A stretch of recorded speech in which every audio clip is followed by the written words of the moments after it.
You, John Fitzgerald Kennedy, do solemnly swear. I, John Fitzgerald Kennedy, do solemnly swear.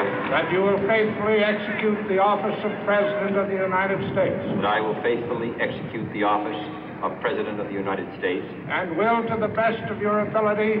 And will, to the best of my ability. Preserve, protect, and defend the Constitution of the United States. Preserve, protect, and defend the Constitution of the United States. So help you God.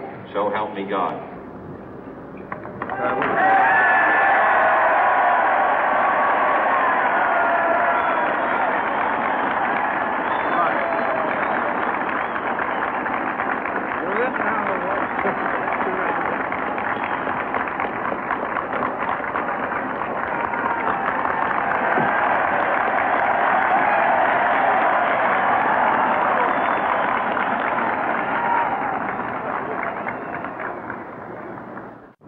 Vice President Johnson, Mr. Speaker, Mr. Chief Justice, President Eisenhower, Vice President Nixon, President Truman, Reverend clergy, fellow citizens. We observe today not a victory of party, but a celebration of freedom, symbolizing an end as well as a beginning, signifying renewal as well as change. For I have sworn before you and Almighty God the same solemn oath our forebears prescribed nearly a century and 3/4 ago. The world is very different now, for man holds in his mortal hands the power to abolish all forms of human poverty and all forms of human life. And yet the same revolutionary beliefs for which our forebears fought are still at issue around the globe. The belief that the rights of man come not from the generosity of the state, but from the hand of God.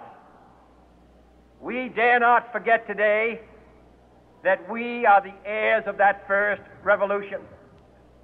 Let the word go forth from this time and place to friend and foe alike that the torch has been passed to a new generation of Americans born in this century, tempered by war, disciplined by a hard and bitter peace, proud of our ancient heritage, and unwilling to witness or permit the slow undoing of those human rights to which this nation has always been committed and to which we are committed today at home and around the world.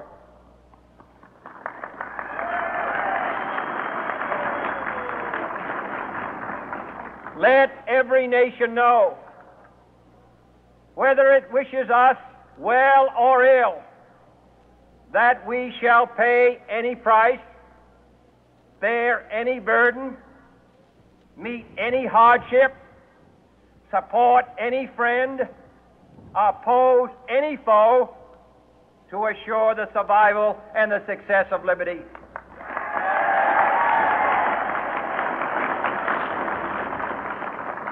This much we pledge and more. To those old allies whose cultural and spiritual origins we share, we pledge the loyalty of faithful friends. United, there is little we cannot do in a host of cooperative ventures. Divided, there is little we can do, for we dare not meet a powerful challenge at odds and split asunder. To those new states whom we welcome to the ranks of the free, we pledge our word that one form of colonial control shall not have passed away merely to be replaced by a far more iron tyranny. We shall not always expect to find them supporting our view, but we shall always hope to find them strongly supporting their own freedom, and to remember that in the past, those who foolishly sought power by riding the back of the tiger ended up inside.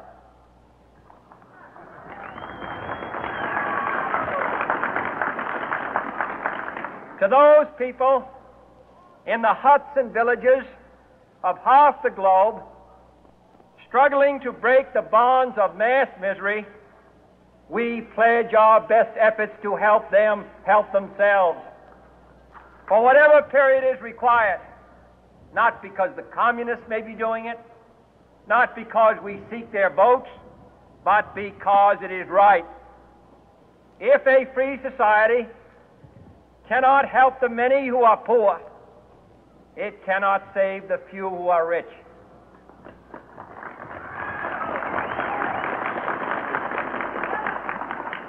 To our sister republics south of our border, we offer a special pledge to convert our good words into good deeds, in a new alliance for progress, to assist free men and free governments in casting off the chains of poverty. But this peaceful revolution of hope cannot become the prey of hostile powers. Let all our neighbors know that we shall join with them to oppose aggression or subversion anywhere in the Americas. And let every other power know that this hemisphere intends to remain the master of its own house.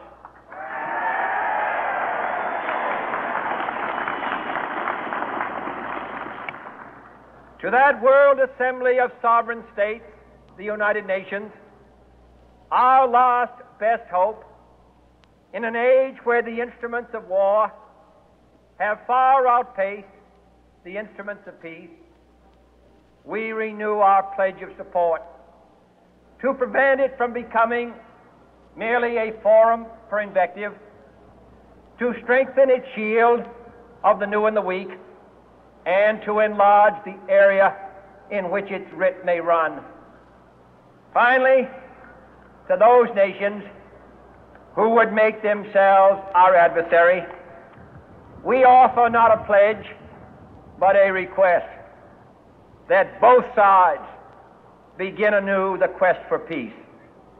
Before the dark powers of destruction, unleashed by science, engulf all humanity in planned or accidental self-destruction, we dare not tempt them with weakness, for only when our arms are sufficient beyond doubt can we be certain beyond doubt that they will never be employed.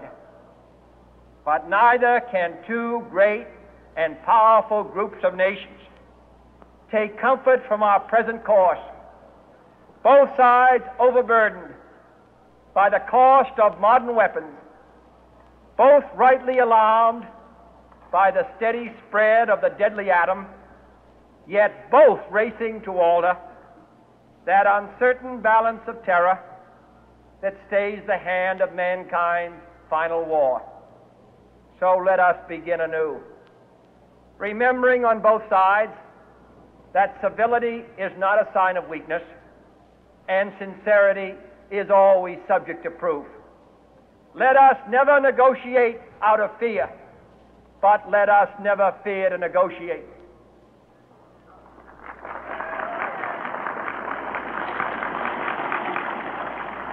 Let both sides explore what problems unite us, instead of belaboring those problems which divide us.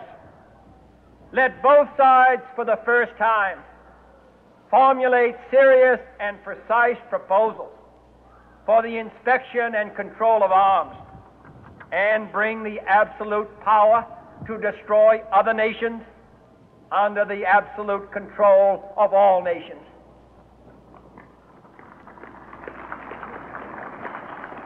Let both sides seek to invoke the wonders of science instead of its terrors. Together, let us explore the stars, conquer the deserts, eradicate disease, tap the ocean depth, and encourage the arts and commerce. Let both sides unite to heed in all corners of the earth the command of Isaiah to undo the heavy burden and let the oppressed go free.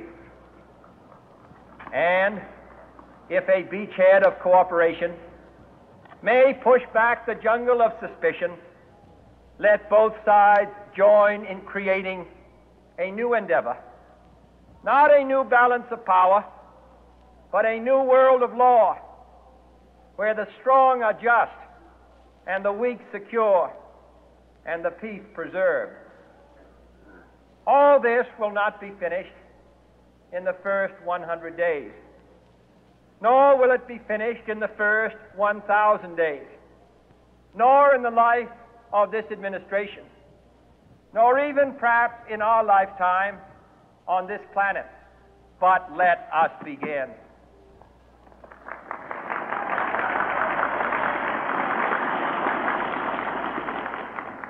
In your hands, my fellow citizens, more than mine, will rest the final success or failure of our course. Since this country was founded, each generation of Americans has been summoned to give testimony to its national loyalty. The graves of young Americans who answered the call to service surround the globe. Now the trumpet summons us again, not as a call to bear arms, though arms we need, not as a call to battle, though in battle we are, but a call to bear the burden